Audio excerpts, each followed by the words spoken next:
जैसा कि पिछले लेक्चर में हमने पढ़ा था, पोसेट किसको बोलते हैं, पार्शियल ऑर्डर रिलेशन क्या है। तो पार्शियल ऑर्डर रिलेशन क्या था, जो रिफ्लेक्सिव हो, एंटीसिमेट्रिक हो और साथ ही ट्रांजिटिव हो, तो उसको हम क्या बोलते थे, पार्शियल ऑर्डर रिलेशन। उसी तरह हमने पोसेट भी पढ़ा था जिसमें डिक्टोमी लॉ फॉलो होता हो। आज हम पढ़ेंगे हैश डायग्राम के बारे में। हैश डायग्राम होता क्या है, क्यों हमको पावर सेट जो पार्शियल ऑर्डर सेट है इसको हमने क्यों डायग्राम के रूप में रिप्रेजेंट क्यों करना है।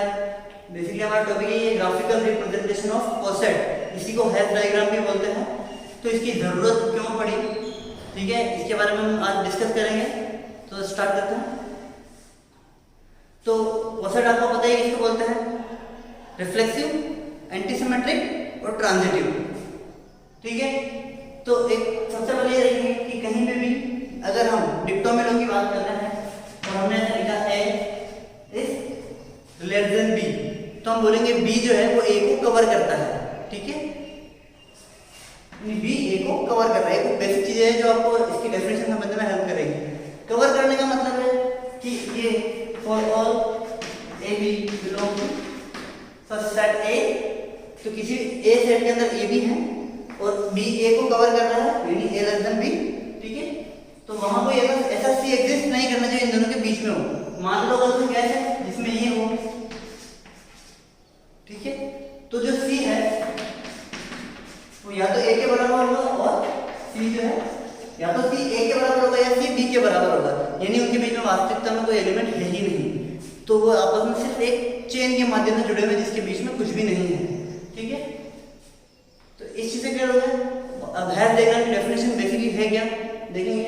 ए graphical representation of partial order relation in which all arrow heads are understood to be pointing upward is known as the hash diagram of the relation। आपको पता है रिलेशन जो होता है वो डायरेक्शनल होता है, यानी कि अगर हम बात कर रहे हैं कि वन से रिलेटेड है, जैसे वन से रिलेटेड है तो एरो से करेंगे, 1 2 से है तो ये इस तरह से लिखा जाएगा, ना कि 2 1 से रिलेटेड है, ठीक है। तो डायरेक्शन होता है रिलेशन, ठीक है। तो अभी हम जैसे इसको डेफिनेशन को एग्जांपल से क्लियर करेंगे, आपको पूरा क्लियर हो जाएगा कि हमको अब इस तरह से हमने सबसे पहले चेक करेंगे ये सेट है 1 2 3 4 हमने एग्जांपल लिया है, इसमें हमने रिलेशन डिफाइन किया इस तरह से। तो क्या ये रिलेशन पार्शियल ऑर्डर रिलेशन है, सबसे पहले ये चेक करेंगे हम। तो देखते हैं पार्शियल ऑर्डर रिलेशन की डेफिनेशन क्या है। सबसे पहले रिफ्लेक्सिव, तो देखते हैं रिफ्लेक्सिव है क्या, 1 1 है, 2 2 है, 3 3 है और 4 4 है, तो रिफ्लेक्सिव हो गया, ठीक है। इसके बाद हम चेक करेंगे एंटीसिमेट्रिक, तो हम देखेंगे 1 2 है, 1 3 है, 1 4 है, 2 1 3 1 और 4 1 इसमें नहीं है।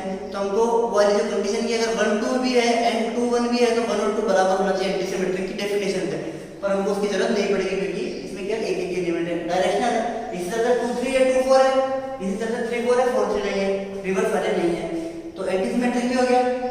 ट्रांजिटिव भी इस तरह से आप देखोगे तो ट्रांजिटिव भी है, 1 2 से है और 2 4 से है तो 1 4 भी है अपने पास, तो सभी एलिमेंट ट्रांजिटिव है। तो अल्टीमेटली हमने कंस्ट्रक्ट ही इसी तरीके से किया है कि ये पार्शियल ऑर्डर रिलेशन है, ठीक है। तो अब हम इसका ग्राफिकल रिप्रेजेंटेशन बनाते हैं। देखिएगा ध्यान से, 4 एलिमेंट है, 1 2 3 और 4, मैंने चारों एलिमेंट ले लिए, ठीक है। थोड़ा सा मैं इसको बना के बना देता हूँ, ज़्यादा अच्छा से क्लियर हो जाएगा, ठीक है। तो सबसे पहले रिफ्लेक्सिव है, तो सभी एलिमेंट का सेल्फ ग्रुप 1 1 से रिलेटेड है और 1 किससे है, 1 2 से है, ठीक है, 1 3 से है और 1 4 से है, फिर 2 2 सेल्फ ग्रुप है, ओके, 2 3 2 4 2 3 2 4। रिलेशन डायरेक्शन होता है, इससे डायरेक्टेड ग्राफ बन रहा है, ये 3 3 से है, ठीक है, 3 4 हम बना चुके हैं, इस तरह 4 4 से, तो ये अल्टीमेटली इसका ग्राफिकल रिप्रेजेंटेशन हो गया, ठीक है। अब हैश डायग्राम की डेफिनेशन में क्या था अपने पास, जो इसमें ऑब्वियस चीज है, ऑब्वियस, उसको हम हटाते जाएंगे। जैसे हमको पता है पार्शियल ऑर्डर रिलेशन है तो वो रिफ्लेक्सिव होगा ही होगा, तो हमको ये जो सेल्फ ग्रुप है ये लगाने की जरूरत है क्या, ये ऑब्वियस चीज है, अंडरस्टूड है कि सेल्फ, अगर ये power set partial order set की बात की जा रही है तो पार्शियल ऑर्डर सेट का जो रिलेशन है वो हमेशा रिफ्लेक्सिव होता है, इसलिए हमने सारे सेल्स को हटा दिया, एलिमिनेट कर दिए। इसके अलावा क्या ऑब्वियस चीज है, ट्रांजिटिविटी, कि पार्शियल ऑर्डर रिलेशन है तो ट्रांजिटिव भी होगा ही होगा। तो ट्रांजिटिव यानी जितने भी ट्रांजिटिव ट्रांसवर्सल रिलेशन है उनको हम एलिमिनेट करेंगे। जैसे 1 2 से है, 2 3 से है, तो हमको पता है 1 3 भी मिलेगा, तो ये 1 3 हमने एलिमिनेट कर दिया। हमको पता है 2 3 से है और 2 4 से, अच्छा हमने 2 4 नहीं बनाया था पिछली बार, ये 2 4 हम बनाना भूल गए थे, तो ये भी होगा, ठीक है। तो हमको दिख रहा है कि 2 3 से 3 4 से, तो 2 4 भी होगा, तो इसको भी एलिमिनेट कर देंगे, ठीक है। आगे बढ़ेंगे इसी तरह से इसमें ये भी होगा 2 3 से है, 3 वही हटा दिया, 1 2 से है, 2 3 से है और 3 4 से, 1 4 भी होगा ट्रांजिटिविटी वाला, तो ये भी इसकी भी जरूरत नहीं है बेसिकली, ठीक है, क्योंकि 1 2 से था, 2 4 से था हमारे पास, तो 1 4 भी होगा, तो हमने वो भी हटा दिया, ठीक है। तो अब इसका ऑब्वियस रिलेशन जितने भी थे वो हमने एलिमिनेट कर दिए। अब जो बचा हुआ है ये इसका सिंपलेस्ट फॉर्म हो गया, क्योंकि हम जब रिलेशन बना रहे थे तो हमने इसको टेबुलर फॉर्म में लिखा था, ये टेबुलर फॉर्म, तो ये बड़ा रिलेशन में बड़ा लंबा चौड़ा हो जाएगा प्रोसेस, तो इसको छोटे तरीके से हम कैसे रिप्रेजेंट कर सकते हैं जो इसकी फर्दर स्टडी के काम आएगा। जैसे आगे हम पढ़ेंगे minimal, maximal, upper bound, lower bound, तो उन सब में ये ग्राफ का जो रिप्रेजेंटेशन है बड़ा इंपॉर्टेंट रोल प्ले करने वाला है। तो जब इस तरह से हमको ये मिल गया, अब इसमें एक चीज और क्या इंपॉर्टेंट थी, arrowhead are understood to be pointing upward, मतलब अगर हम इसको इस तरह से बना दें 1 2 3 4, एक सीधी ऊपर की तरफ चेन की फॉर्म में, ठीक है। हमको पता है 2 1 को कवर कर रहा है, 3 2 को कर रहा है, 4 1 को कर रहा है, 1 रिलेटेड 2 है, 2 रिलेटेड 3 है, रिलेटेड 4 है, ठीक है। तो इससे हमको क्या पता पड़ गया, डायरेक्शन को भी हमने एलिमिनेट कर दिया, तो डायरेक्शन दे देते हैं, डायरेक्ट देते हैं, क्योंकि बड़े ग्राफ के अंदर ये डायरेक्शन भी हमारा थोड़ा सा काम को थोड़ा सा उलझा देगा, ठीक है, कुछ फाइंड करने के लिए, तो हमने इसको डायरेक्शनल बना दिया, ठीक है। तो इससे हमको पता पड़ गया कि इसका सिंपलेस्ट फॉर्म क्या है, इसी को हम बोलते हैं हैश डायग्राम, और इसके अलावा कुछ भी नहीं है। जैसे एक और एग्जांपल हम कंसीडर करते हैं, आप क्लियर हो गया होगा मेरे हिसाब से, पूरा सारी चीजें हटा, सेल्स को हटाना है, ट्रांजिटिविटी हटाना है, डायरेक्शन का ध्यान रखना है, जो सबसे नीचे है वो सबसे छोटा, जो सबसे कनेक्टेड है 1 वे में उसको नीचे, और जिससे सारे कनेक्टेड हो रहे हैं उसको सबसे ऊपर, ठीक है। अब ये एक एग्जांपल को देखते हैं, बहुत अच्छे से क्लियर होगा, ठीक है। अब हम जैसे कोई हमने सेट बनाया A 1 2 3 4 5 6, ठीक है, और रिलेशन हम डिफाइन कर रहे हैं R, तो डिफाइन कर रहे हैं इस तरह से, क्या m less than equal to n, यहाँ इसका मीनिंग जो ना, इस साइन का मीनिंग है m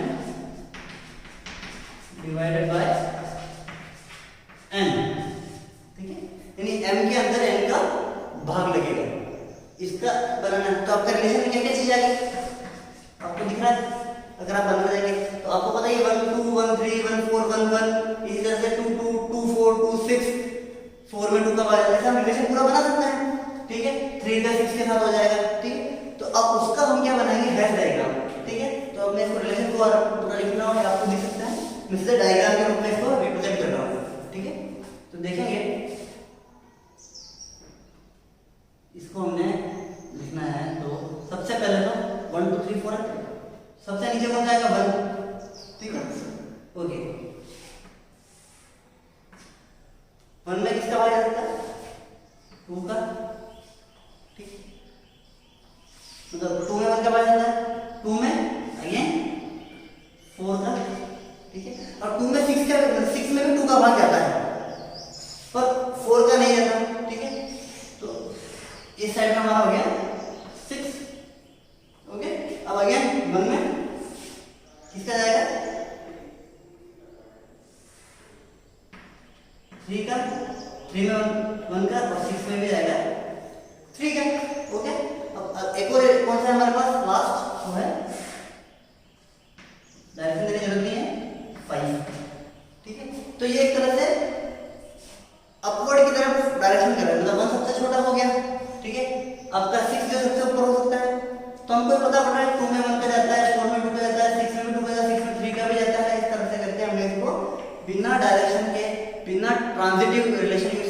फर्दर रिलेशन यूज करके बिना सेल्फ लूप यूज करते हुए हमने इनका डायग्राम बना दिया। ठीक है, ओके। इसी तरह से एक इंपॉर्टेंट एग्जांपल और है, इसको हम देखते हैं, एक इंपॉर्टेंट रिलेशन।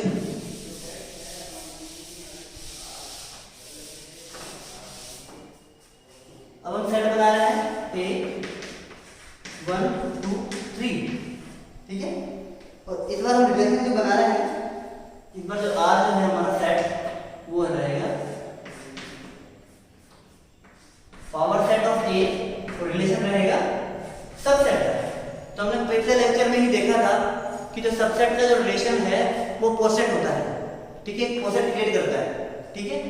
तो अब हमको पता ही है कोसेट है, ओके। अब हम इसका डायग्राम बनाने का करते हैं। तो इसमें कौन कौन से इसके पावर सेट के अंदर कौन कौन से एलिमेंट आएंगे, 5 1 2 3 सेपरेट सेपरेट 1 2 1 3 2 3 1 2 3 पूरा।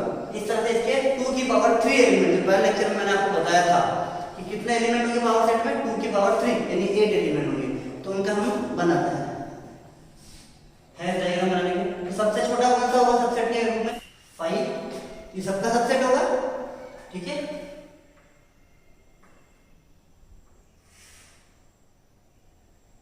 फाइव 1 का भी सबसेट होगा, 5 2 का भी सबसेट होगा, 5 3 का भी सबसेट होगा,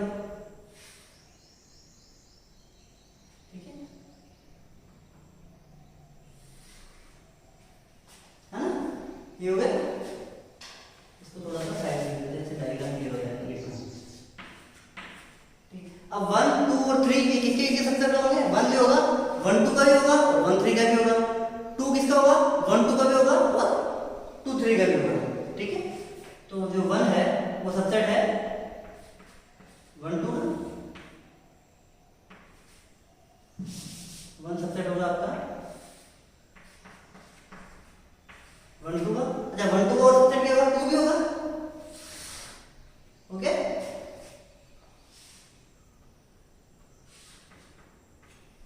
ओके, और 1 जो होगा 1 3 का होगा,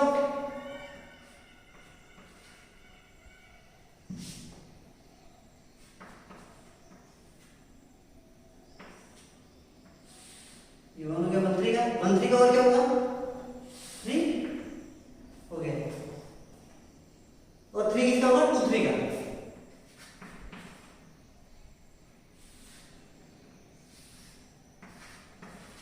ठीक है। अच्छा ये और किसके किसके सबसेट होंगे 1 2 3, होल सेट का और सेट का मेंबर होता है, ठीक है। तो इस तरह से हमको हेयर डायग्राम मिल जाएगा, ठीक है। तो बेसिकली ये अपना डायग्राम जो बनेगा इस तरह का बनेगा, आप देखेंगे तो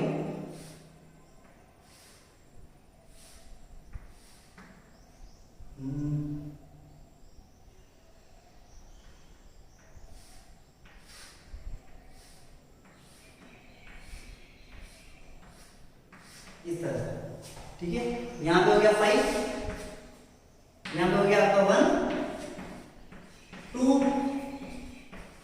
3 1 3, इसका 1 भी सबसेट है, 3 भी सबसेट है, 1 2 इसका 1 भी सबसेट है, 2 भी सबसेट है, और 2 3 इसका 2 भी सबसेट है और 3 भी सबसेट है, और उसके ऊपर 1 2 3 होल सेट है, इसका 1 भी है ये भी। तो इसमें अपन ने सेल्फ लूप भी हटा दिए, इसमें अपन ने ट्रांसवर्सल रिलेशनशिप भी हटा दिए, और हमको एक सिंपलेस्ट फॉर्म ये मिल गया जो अनडायरेक्टेड है, तो डायरेक्टेड पर उसका शो नहीं कर रहा है, एक आपको पॉइंटिंग अपवर्ड ही डायरेक्शन अपने को अंडरस्टूड है, ठीक है। तो ये आपका डायग्राम क्लियर हो गया होगा मेरे ख्याल से, ठीक है।